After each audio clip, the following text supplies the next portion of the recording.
Hello student, कैसे हो आप सभी? ठीक है सर। ठीक है। हम लोग पिछले क्लास में आप लोग का कंप्यूटर का क्लास पहला क्लास पूरा सिलेबस पढ़ चुके हैं। दूसरे क्लास में कंप्यूटर के परिचय, कंप्यूटर क्या है, कंप्यूटर के परिभाषा, कंप्यूटर के फुल फॉर्म, ये सभी हम लोग देख चुके थे। कंप्यूटर कितने प्रकार का होता है सभी को याद हो गया और मेरे हिसाब से सभी कॉपी में लिख भी लिए होंगे। ठीक है, आज उसी सेशन को आगे बढ़ाते हुए हम लोग आगे बढ़ते हैं। उसी में लिखा था कि कंप्यूटर के परिचय के बाद परिभाषा लिखा था, उनके फुल फॉर्म लिखा था और उसके प्रकार भी लिखा था। उसके बाद लिखा था कंप्यूटर की विशेषताएं। ठीक है, कि कंप्यूटर के कहाँ पर विशेषता होता है और उसके बाद उस कंप्यूटर को हम कहाँ पास अनुप्रयोग कर सकते हैं, प्रयोग कर सकते हैं। ठीक है, उसके उत्पत्ति एवं विकास के देखेंगे। फिर उसके बाद देखेंगे कंप्यूटर कितने कितने भागों में बटा है, कंप्यूटर कितने मतलब उसका कौन कौन सा भाग है, सीपीयू, कीबोर्ड, माउस, मॉनिटर, ये सब उसके भाग के बारे में पढ़ाई करेंगे। जब इतना को हम लोग पढ़ लेंगे तो सबसे पहले देखते हैं हम लोग तो उसके प्रकार को पूरा डील कर लिया है, परिभाषा के समेत हम लोग उसको याद भी कर लिए हैं। ठीक है, फिर आप लोग इसको लिखते चलना, समझते चलना। आज देखते हैं कंप्यूटर की विशेषताएं।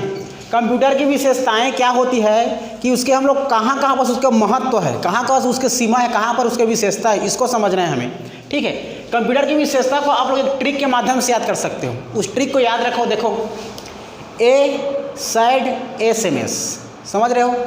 SAID-SMS आता है ना, कभी कभी SMS को देखते हो तो कभी सैड वाला SMS कर देते हो, कभी कभी दुखी वाला SMS कर देते हो।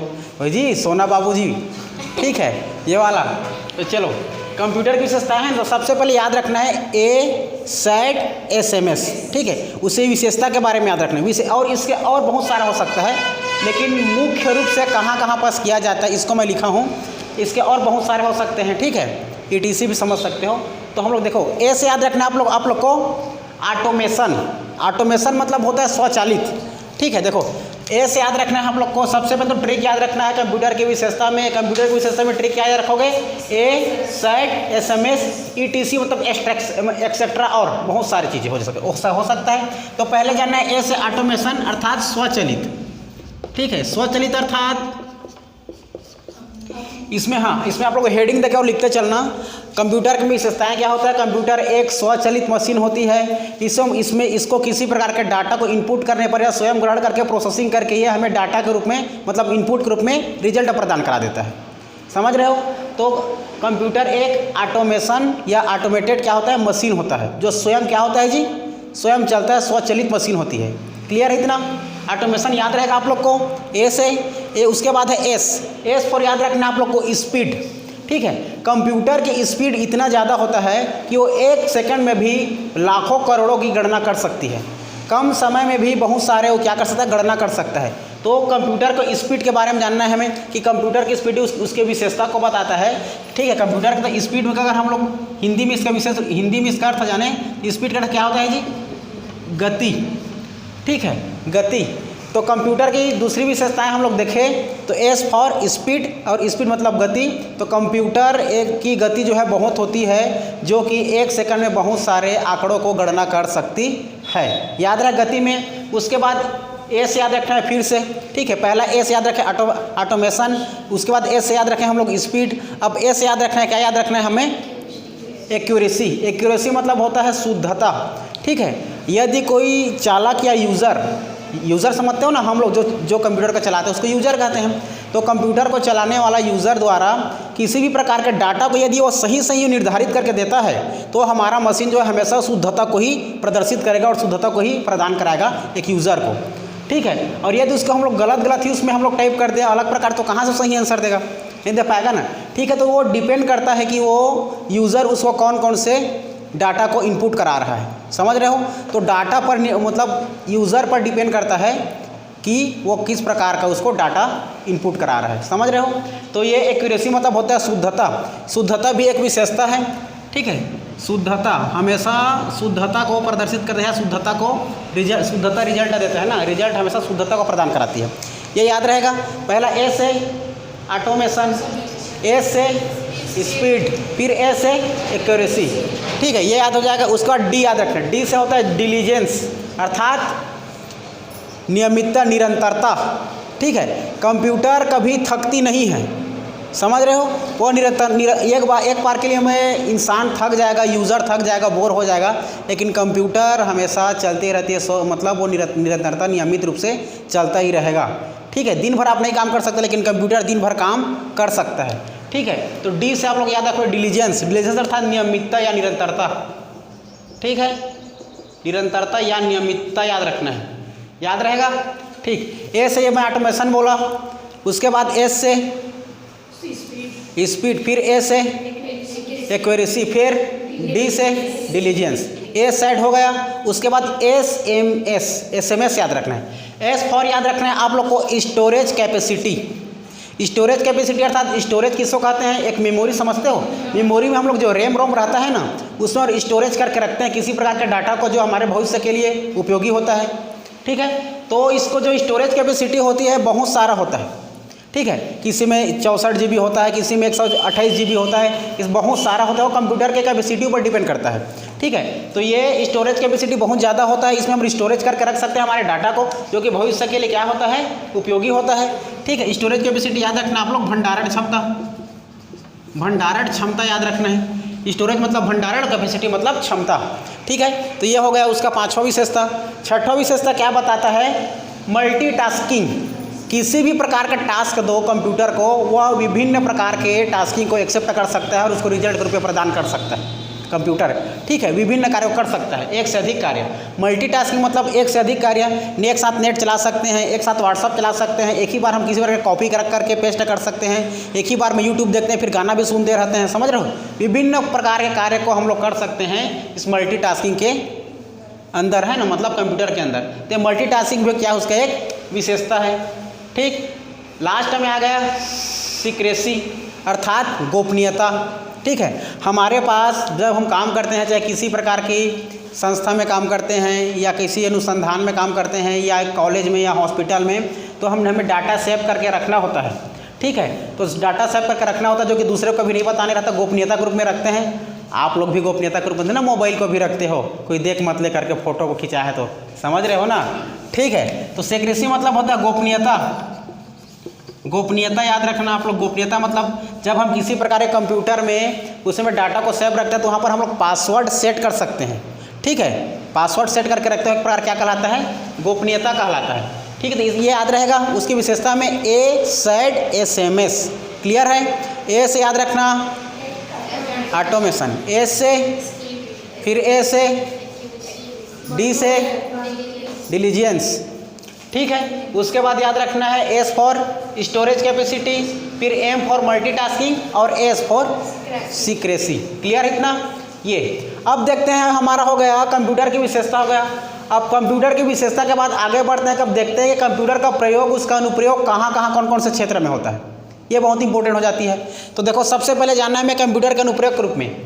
हमारे ये ऑब्जेक्टिव के रूप में तो नहीं पूछता, लेकिन मेंस में लिखने के लिए आ जाता है कहीं जगह कि कंप्यूटर का अनुप्रयोग कहाँ कहाँ होता है, लिखिए। ठीक है, तो कंप्यूटर के अनुप्रयोग के बारे में जानना है हमें। देखो, कंप्यूटर के अनुप्रयोग के बारे में जानने से पहले हम देख लेते हैं, इसका भी छोटा सा मैं ट्रिक बता देता हूँ, इसको भी याद रख लेना। और इससे यही क्षेत्र में नहीं होता, और बहुत सारे क्षेत्र में होता है, लेकिन मुख्य रूप से कहाँ कहाँ होता है उसको सब जानते हो, अपने व्यवहारिक रूप में समझ सकते हो। ठीक है, तो कंप्यूटर के अनुप्रयोग के बारे में जानना, सबसे पहले ABC सबको याद रखना है। A for apple, B for ball, C for cat, सब याद रहता है ना। तो इस कंप्यूटर के अनुप्रयोग में आप लोग को याद रखना है, ए फॉर रखना है एयरलाइंस। एयरलाइंस अर्थात कहीं भी हम लोग सफ़र करने जाते हैं जो, तो कंप्यूटर में अपना क्या है जी, अपने एयरलाइंस टिकट कटाते हैं ना, टिकट। तो एयरलाइंस में अपना टिकट कटाने के लिए भी ज़रूरत पड़ता है एयरलाइंस में कंप्यूटर का। ठीक है, तो वहाँ पर अनुप्रयोग होता है एयरलाइंस में। ठीक है, एयरलाइंस में याद रखना आप लोग। ठीक है, हवाई अड्डा में, ठीक, हवाई अड्डा पर अपना उपयोग करते हैं किसके लिए? जब हम लोग क्या करते हैं जी, एक जगह से दूसरी जगह जब हम लोग जाते हैं तो टिकट कटाने के लिए कंप्यूटर का प्रयोग करते हैं ना। तो सबसे पहले याद रखना A for airlines. B for याद रखना है आप लोग को बैंकिंग के क्षेत्र में। ठीक है, बैंकिंग के क्षेत्र में जब हम पर पैसा डिपॉजिट करते हैं, विड्रॉल करते हैं, तो कंप्यूटर का उपयोग किया जाता है। वहाँ पर भी किसका प्रयोग होता है? कंप्यूटर का भी। तो दूसरा प्रयोग याद रखना है हमें बी फॉर बैंकिंग के क्षेत्र में। ठीक है, पैसा निकालने के लिए, पैसा जमा करने के लिए, किसी प्रकार डाटा को सेव करने के लिए हम कितना पैसा जमा किए, कितने पैसा निकालें, उसके कौन से क्षेत्र में? बैंकिंग के क्षेत्र में हो जाएगा। सी फॉर याद रखना है आप लोग को कम्युनिकेशन। कम्युनिकेशन मतलब होता है संचार। संचार मतलब एक स्थान के बातों को दूसरी स्थान हम कैसे संचार करें, कैसे भेजें। तो हम लोग कंप्यूटर के ईमेल के द्वारा भी कम्युनिकेशन कर सकते हैं, संचार कर सकते हैं, बात कर सकते हैं, व्हाट्सएप में वीडियो भी कर सकते हैं जो कंप्यूटर के अंदर डाल करके, समझ रहे हो।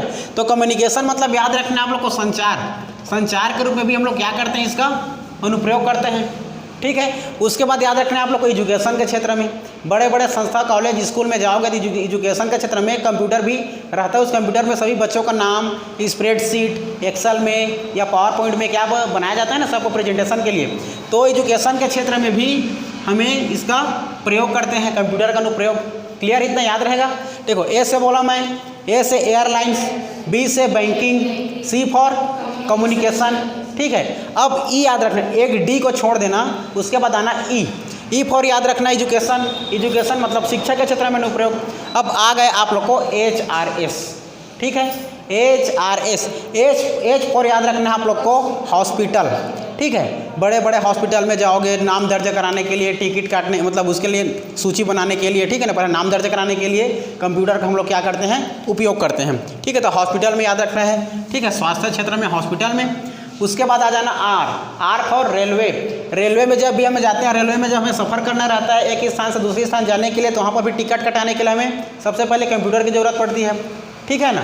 तो रेलवे में भी, रेलवे हमारा एक विशेष अनुप्रयोग के रूप में क्षेत्र में हम समझ सकते हैं। उसके बाद आ जाता है आप लोग को SE याद रखना, एस से याद रखना आप लोग साइंस, और ई से याद रखना इंजीनियरिंग, विज्ञान और इंजीनियरिंग के क्षेत्र में भी कंप्यूटर का बहुत बड़ा योगदान है, कंप्यूटर का भी प्रयोग होता है। इस प्रकार हो जाता है कंप्यूटर का प्रयोग कहाँ कहाँ होता है और कहाँ कहाँ नहीं होता है, इसको समझ लेते हैं, ठीक है। पहला बताया मैं कंप्यूटर की विशेषता, दूसरी बात है क्या बताया, कंप्यूटर का अनुप्रयोग। तो सबसे पहले कंप्यूटर की विशेषता में बताया मैं, कंप्यूटर की विशेषता में क्या बताया, ठीक है, SAT SMS और बहुत सारे क्षेत्र होते हैं, उसका आप लोग समझ है जो दिमाग में आप लोग लिख लेना, ठीक है। ये मुख्य रूप से याद रखना, SAT SMS, A for automation, S for A for D for S for M for और S फॉर सिक्योरेसी, ठीक है, सिक्योरेसी। इस प्रकार याद रखना। अब इसको देखना ABCEHRS, ABCHRS, ठीक है, बीच में ई डाल लेना आप लोग, ABCD को छोड़कर EHRS, ठीक है। ए फॉर याद रखना आप लोग एयरलाइंस, ठीक है। इसका अनुप्रयोग, कंप्यूटर का अनुप्रयोग ABCEHRS में क्या करना है, याद करके रखना है।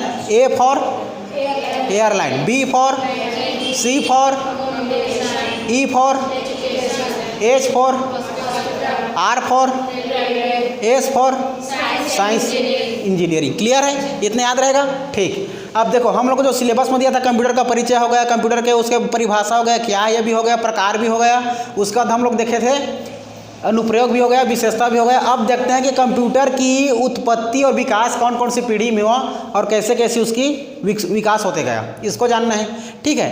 तो हमें कंप्यूटर के विकास के बारे में, उसके इतिहास के बारे में पढ़ेंगे, कैसे उत्पत्ति हुआ। तो देखना आप लोग एक बातें याद रखना जी, कंप्यूटर के शब्द की उत्पत्ति कौन से शब्द से होते हैं, लैटिन, लेकिन किसी किसी बुक में आप लोग ग्रीक में भी मिलेगा, समझ रहे हो, किसी किसी बुक में आप लोग ग्रीक में भी मिलेगा, अरिहंत वाला में आप लोग को ग्रीक में मिलेगा। किसी प्रकार के स्टेट लेवल के PSC में या किसी प्रकार के स्टेट CG व्यापम में देखोगे आप लोग, या PCS में छोटे स्टेट लेवल के एग्जाम में, तो आप लोग को मिल जाएगा आप लोग का ग्रीक मतलब लैटिन मिल जाएगा, ठीक है। तो उसमें कोई बात नहीं है, अगर ग्रीक देगा तो ग्रीक लगाना, लैटिन देगा तो लैटिन को लगाना आंसर में, ठीक। कंप्यूटर शब्द से हुआ है जिसका अर्थ होता है गणना करने वाला मशीन, ठीक है। तो इसमें देखना आप लोग सबसे पहले कंप्यूटर के विकास इतिहास को समझते हैं, कंप्यूटर का विकास कैसे हुआ, कैसे इसकी इतिहास हुआ, इतिहास आगे बढ़ा। तो हम लोग इसको जब हम कंप्यूटर के इतिहास के बारे में समझेंगे, तो कंप्यूटर के इतिहास के बारे में समझेंगे तो उसको 5 पीढ़ी पर विभाजित करके हम समझ सकते हैं। कितने पीढ़ी पर, 5। तो 5 पीढ़ी अर्थात 1 पीढ़ी, 2 पीढ़ी, 3 पीढ़ी, 4 पीढ़ी, 5 पीढ़ी। इस पाँचों पीढ़ी में कंप्यूटर कैसे विकास हुआ, कैसे उसकी उत्पत्ति हुआ, क्या क्या मशीन का उपयोग किया गया, कौन से टेक्नोलॉजी का उपयोग किया, कौन से भाषा का उपयोग किया गया, ठीक है। और कौन कौन से उस समय कंप्यूटर की उत्पत्ति हुआ, कौन कौन से उस समय कंप्यूटर आया, कौन कौन से भाषा का उपयोग किया, ये सबको हम लोग कंप्यूटर के पीढ़ी में सीखते चलेंगे, ठीक है। तो कंप्यूटर के जो पीढ़ी है कितने भागों में विभाजित किया गया है, 5, ठीक है। तो 5 भागों में विभाजित किया गया है। तो सबसे पहले 5 पीढ़ियों को याद रखना है, ठीक है। There are 5 generation of computer के जनरेशन को 5 पीढ़ियों में बताया गया है या विभाजित किया गया है। तो पहला पीढ़ी याद रखना आप लोग, पहला पीढ़ी का आप लोग को डेट याद रखना है। डेट याद रखने के बाद देखना है कि वो कौन कौन से जनरेशन है ना, मतलब कौन से टेक्नोलॉजी यूज किया उस समय। टेक्नोलॉजी यूज करने के बाद उसने कितने प्रकार के कंप्यूटर यूज किए उस समय, कौन कौन से कंप्यूटर बना, प्रथम पीढ़ी में कौन कौन से कंप्यूटर बना था, दूसरे पीढ़ी में कौन से टेक्नोलॉजी का यूज किया, कौन से कंप्यूटर बना, फिर तीसरे पीढ़ी में कौन से प्रकार का टेक्नोलॉजी यूज किया और कितने प्रकार के कंप्यूटर बनाए गए, ये सबको देखते चलेंगे हम लोग। ठीक है, तो सबसे पहले देखते हैं प्रथम पीढ़ी। तो प्रथम पीढ़ी का जो कंप्यूटर था उस समय उसका पीरियड टाइम था, उसका विकास हुआ। तो प्रथम पीढ़ी के याद रखना है आप लोग को 1945 से 1955। ठीक है, कभी कभी किसी दूसरे बुक में लिखे रहेगा 1942 से 1954 लिखे रहेगा, आप लोग को लगभग याद रखना है। ठीक है, आप लोग को लगभग याद रखना है। ठीक है, तो प्रथम पीढ़ी आप लोग को याद रखना है 1945 से 1955। किसी में 1942 1954 लिख दिया रहता है, उसको लगभग समझ जाना ना, लेकिन मुख्य रूप से आप लोग को याद रखना है 1945 से 1955। ठीक है, प्रथम पीढ़ी याद रखना है आप लोग को 1945 से 1955।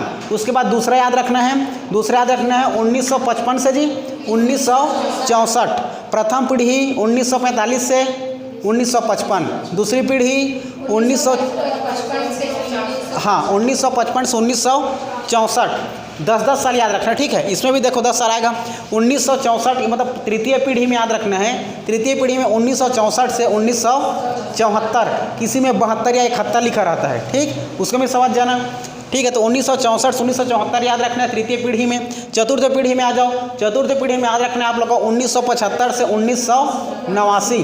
ठीक है, उसके बाद आना पाँचवीं पीढ़ी। पाँचवीं पीढ़ी में आप लोग का 1989 से गण सकते हो, लेकिन मैं 1980-89 से अब तक जो वर्तमान में कंप्यूटर का यूज होता है उसको पाँचवीं पीढ़ी के नाम से जाने जाते हैं। ठीक है, देखो डेट याद रखना है, डेट को भूलना मत, डेट को एग्जाम में पूछ देता है। सबसे पहले कंप्यूटर का प्रथम पीढ़ी, कंप्यूटर प्रथम की पीढ़ी में सबसे पहले उसका विकास याद रखना है। विकास मेरा डेट कितना है 1945 1955। द्वितीय पीढ़ी में 1955 से 1964। तृतीय पीढ़ी में 1964 से 1974 याद रखना है। चौथी पीढ़ी में 1955 से 1975 से 1989। पाँचवीं पीढ़ी में 1989 से 1900 अब तक समझ लो। ठीक है, जब भी वर्तमान में 2023 या 21वीं सदी तक। ठीक है, ये हो गया। तो देखते हैं आप लोग अब उस समय जब कंप्यूटर का विकास होता गया था प्रथम पीढ़ी में, सबसे पहले जब कंप्यूटर बनाना था तो हमें किसी प्रकार के चीज़ को, वस्तु को, डाटा को गिनती करना था, गणना करना था। तो उस समय कंप्यूटर जब बनाया तो उस समय अब उन लोग के लिए समय बहुत सारे चीज़ों का, मशीनों का अवेलेबल नहीं होता था, उपलब्ध नहीं होता था। ठीक है जी, उपलब्ध नहीं होता था। सबसे पहले उसने एक टेक्नोलॉजी का यूज किया, क्योंकि उस समय जब बनाया प्रथम पीढ़ी में एक टेक्नोलॉजी का यूज किया गया, वैक्यूम ट्यूब का। ठीक है, वो बहुत बड़ा रहता था, आकार में बहुत बड़ा था, घर से भी थोड़ा छोटा रहता था रहने को, लेकिन आकार में बहुत बड़ा था। एक ही स्थान से दूसरे स्थान नहीं ले जा सकते थे, समझ रहे हो। तो देखो अब प्रथम पीढ़ी में जब कंप्यूटर बना तो उसको लाइन सप्लाई करने के लिए, मतलब इलेक्ट्रॉनिक सप्लाई करने के लिए एक उसमें टेक्नोलॉजी का यूज किया। उस टेक्नोलॉजी का क्या नाम था, वैक्यूम ट्यूब। तो वैक्यूम ट्यूब का उपयोग कौन सी पीढ़ी में किया गया, फर्स्ट जनरेशन प्रथम पीढ़ी में किया गया, याद रहेगा। ठीक है, जो कि इसी प्रथम मतलब पीढ़ी है उसमें जो टेक्नोलॉजी था आप लोग का वैक्यूम ट्यूब, उसी समय तो कंप्यूटर का भी निर्माण हुआ था। वो जो उस कंप्यूटर का नाम याद रखना, सबसे पहले उस कंप्यूटर का नाम था ENIAC। ठीक है, इसमें 5 प्रकार के कंप्यूटरों का यूज किया गया था। कितने प्रकार का, 5 प्रकार का, जिसमें वैक्यूम ट्यूब लगा रहता था। ठीक है, वैक्यूम ट्यूब। ठीक है, तो पहले याद रखना ENIAC, IDVAC, UNIVAC, IBM 701 और IBM 650। पहले जनरेशन में 5 कंप्यूटर, दूसरे जनरेशन में 4 कंप्यूटर, तीसरे जनरेशन में 3 कंप्यूटर का यूज, और उसके बाद फिर से चौथे में आप लोग का 4 कंप्यूटर और पाँचवें पीढ़ी में 5 कंप्यूटर का यूज किया गया था। उन सभी का हमें नाम याद रखना है कि प्रथम पीढ़ी में कौन कौन से कंप्यूटर का यूज हुआ, द्वितीय पीढ़ी में कौन कौन से कंप्यूटर का यूज हुआ, तीसरी पीढ़ी में कौन कौन से कंप्यूटर का यूज हुआ, चौथी में कितना हुआ, पाँचवें में कितना हुआ, इसको हमें याद करते चलना है। ठीक है, तो देखो, तो सबसे पहले याद क्या करना है, प्रथम पीढ़ी में किसका टेक्नोलॉजी का यूज किया जी, वैक्यूम ट्यूब का। वैक्यूम ट्यूब को याद करने के बाद आप लोग को याद रखना है कौन कौन से कंप्यूटर का याद रखना है। जिस जगह में AC दिखेगा ना, समझ जाना कि वो कौन से समय का है, प्रथम पीढ़ी का है। देखो यहाँ पर देख रहा है ENIAC दिख रहा है, इसमें भी AC लगा है। IDVAC दिख रहा है, इसमें भी AC लगा है, और इसमें UNIVAC भी लगा है, इसमें भी AC दिख रहा है। ठीक है, और इसमें IBM 701 और इसमें IBM 650। ठीक है, IBM का फुल फॉर्म याद रखना है आप लोग को। ठीक है। IBM का फुल फॉर्म रखना है इंटरनेशनल बिजनेस कॉरपोरेशन मशीन। ठीक है, क्या बोला मैं, IBM एक बहुत बड़ा कंपनी है ना जिसने कंप्यूटर का निर्माण करता था। ठीक है, इंटरनेशनल बिजनेस कॉरपोरेशन मशीन। ठीक है, याद रखना। तो IBM 701 और IBM 650, तो उस समय जब निर्माण कर रहा था ना IBM जो कंपनी है वो कंप्यूटर का निर्माण कर रहा था, तो उसी समय दूसरी पीढ़ी का भी प्रारंभ हुआ। ठीक है, तो मतलब जो IBM ने प्रथम पीढ़ी का भी कंप्यूटर बनाया और दूसरी पीढ़ी का भी कंप्यूटर बनाया। जब शुरू में बनाना स्टार्ट किया उस समय कंप्यूटर का पीढ़ी स्टार्ट हो गया था, प्रथम पीढ़ी में बनाते बनाते गया, समय बीतते गया, दूसरी पीढ़ी भी लग गया। ठीक है, तो फिर दूसरे पीढ़ी में याद रखना, दूसरे पीढ़ी में अब जैसे उसमें लाइन संचार करना है, मतलब लाइन देना है, इलेक्ट्रॉनिक देना है उसको, तो अब बहुत बड़ा हो गया था, आकार बहुत बड़ा हो गया था। किसका जी, वैक्यूम ट्यूब का। एक स्थान से हम उसको दूसरे स्थान पर ले जा नहीं सकते थे, समझ रहे हो। एक स्थान से दूसरे स्थान पर नहीं ले जाएंगे तो दिक्कत हो जाए, कहाँ पर कंप्यूटर चला पाएंगे, कहाँ पर गणना कर पाएंगे। तो उसने दिमाग लगाया, ठीक है, वैज्ञानिक ने दिमाग लगाया, तो वैक्यूम ट्यूब के बाद अब दूसरी पीढ़ी में एक ट्रांजिस्टर का यूज किया गया, छोटे से। किसका यूज किया गया, ट्रांजिस्टर। तो पूछा जाता है ट्रांजिस्टर का उपयोग कौन सी पीढ़ी में किया गया। ठीक है, तो ट्रांजिस्टर का उपयोग द्वितीय पीढ़ी में किया गया। ठीक, द्वितीय पीढ़ी में किया गया, जो कि उस समय जब बनाया तो उसमें IBM कंपनी ने ही बनाया। तो IBM कंपनी ने जो कंपनी बनाया तो कंप्यूटर का नाम था, इसमें याद रखना है IBM, इसमें 4 अंक याद रहेगा ना। प्रथम पीढ़ी में कितना कितना अंक था, 3 अंक, देखो ना, IBM 701, IBM 650, ये है।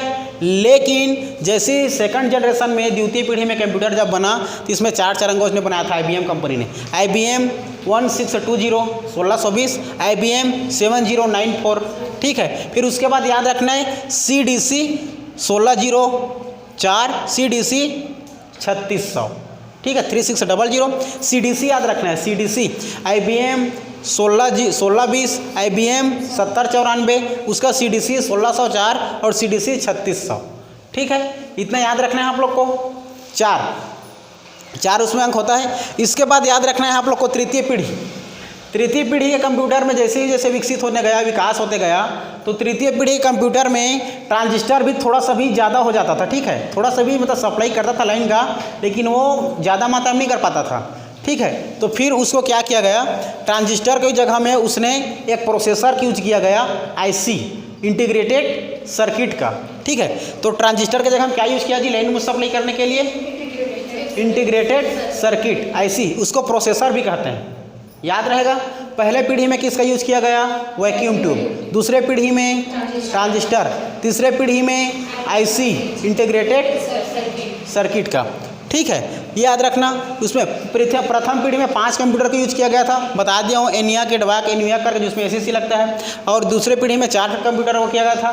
और तीसरे में याद रखना आप लोग, तृतीय पीढ़ी में 3 कंप्यूटर याद रखना, ये हनीवेल 6000। ठीक है, हनीवेल 6000 ये कंप्यूटर का नाम है। उसके बाद याद रखना PDP TDC 316, इसमें आप लोग को याद रखना है PDP का फुल फॉर्म। ठीक है, PDP का फुल फॉर्म बताया था, बताओ किसको याद है, पर्सनल डाटा प्रोसेसर। इसका बताओ चलो, TDC का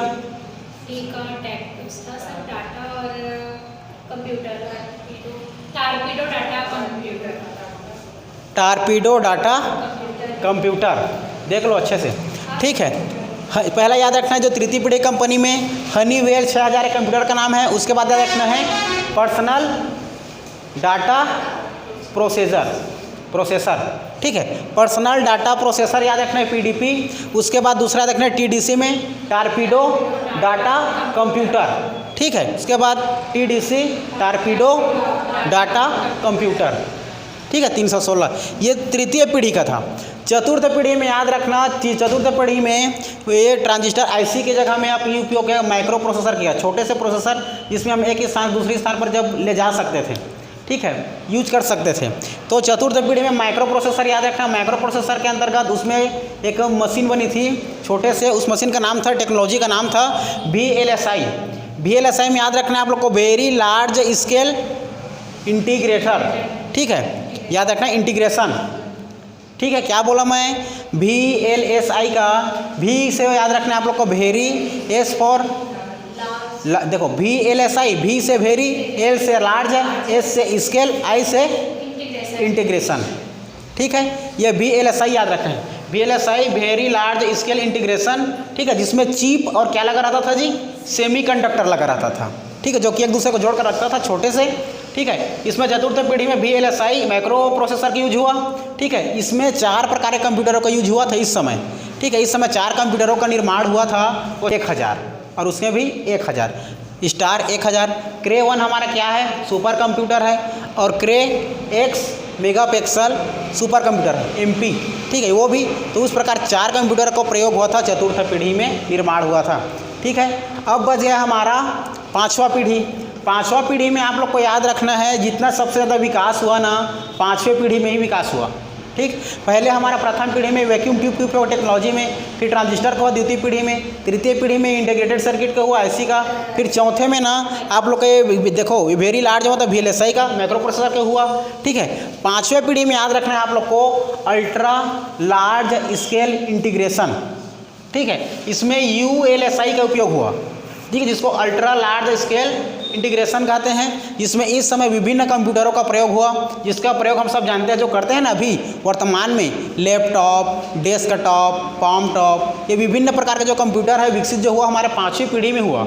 ठीक है, तो याद रखना आप लोग लैपटॉप, डेस्कटॉप, नोटबुक, और उसके बाद है अल्ट्रा बुक और क्रोम बुक।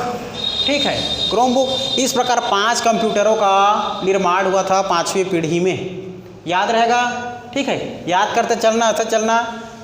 कंप्यूटर के बारे बहुत इंपॉर्टेंट है ना, अभी कंप्यूटर का पूरा सीजन चल रहा है, एग्ज़ाम में आने का बहुत ही इसका चांस है। याद रहेगा। ठीक है, अब देखेंगे हम लोग नेक्स्ट क्लास में। आज के लिए इतना ही।